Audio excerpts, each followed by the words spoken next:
friend, welcome to Translating the Label podcast for hairstylists. I'm Anna, a hairstylist with a passion for cosmetic chemistry. This is where we dive into the real details of hair care, beyond brand hype and brand narratives, giving you industry insight to cut through the noise and enhance your expertise. So you're not here to hear what you want to hear. You're here to stand out as a stylist with a deeper understanding of hair care products. Today's topic is all about silicones. So silicones have been both loved and hated. But what's really going on with them? Why have silicones remained a staple for decades, despite the rise of silicone-free marketing claims growing and growing?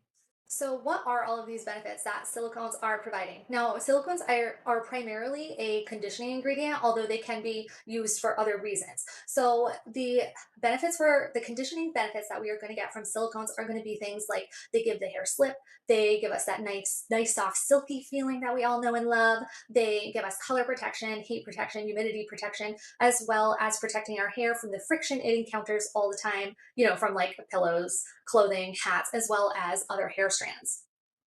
Now, what you may not realize is that all conditioning ingredients work in the same way, and this is by forming a protective barrier around the hair fiber. And when I say all conditioning ingredients work in this way, this is going to include waxes, fatty acids, fatty alcohols, oils, proteins, and silicones. So, all of them.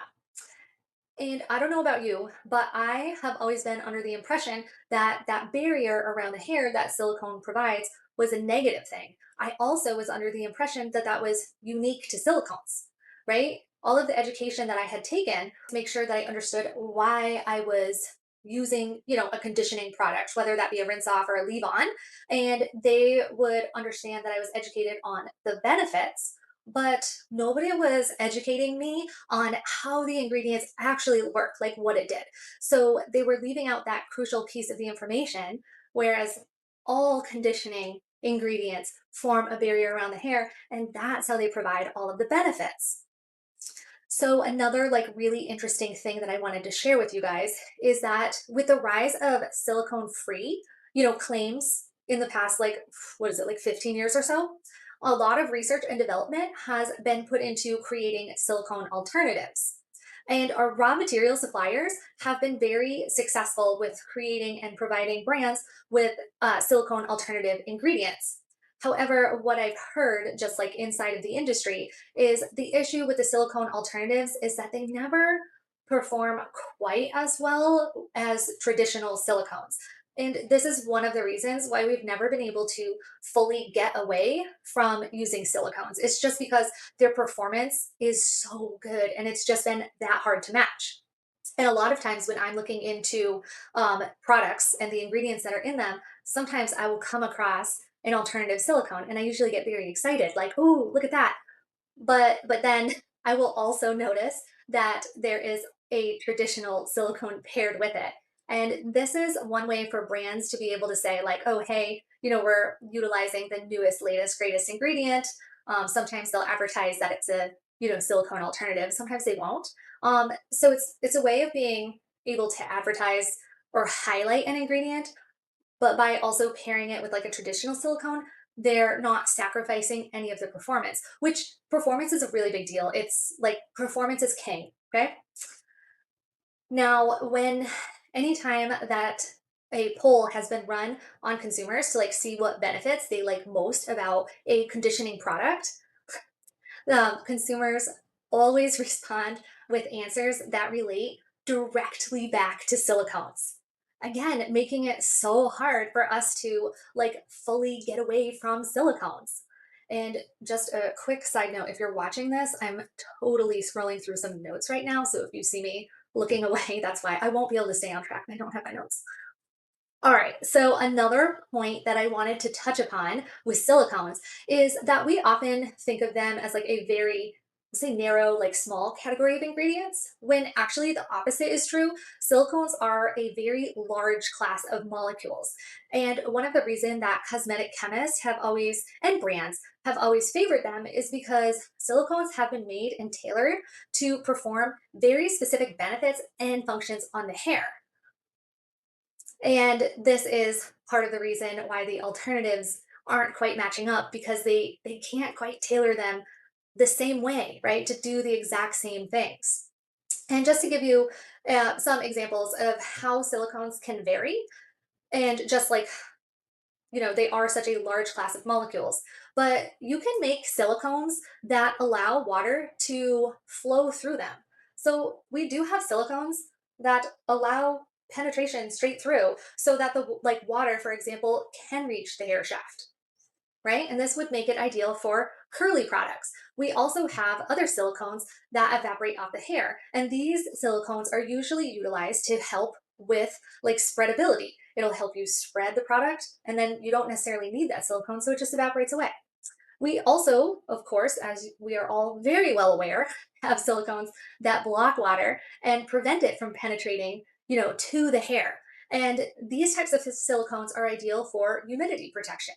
So all of the silicones have a place. They're all important, but it's really ensuring that the correct silicones are being used for the correct products. And don't worry, that's not really something you have to stress about, but you might not want to put like a heat protecting product on a curly haired client. You see how that could clash? Because the curly hair needs the silicone that allows water to penetrate through, and the the heat protecting is not most likely not going to. I shouldn't say that. I'm sorry. Let me back up. But humidity protection, which is probably what you would use on somebody that you were, using heat styling with. You don't want the humidity penetrating through that, right? Because if you live in a humid climate, you'll do your client's hair and you'll step outside, and that's the end of that style. Also, the silicones that block water or prevent water from penetrating the hair, those are used all the time in color safe shampoos. I know. Color safe shampoos. Yep, you heard that correctly.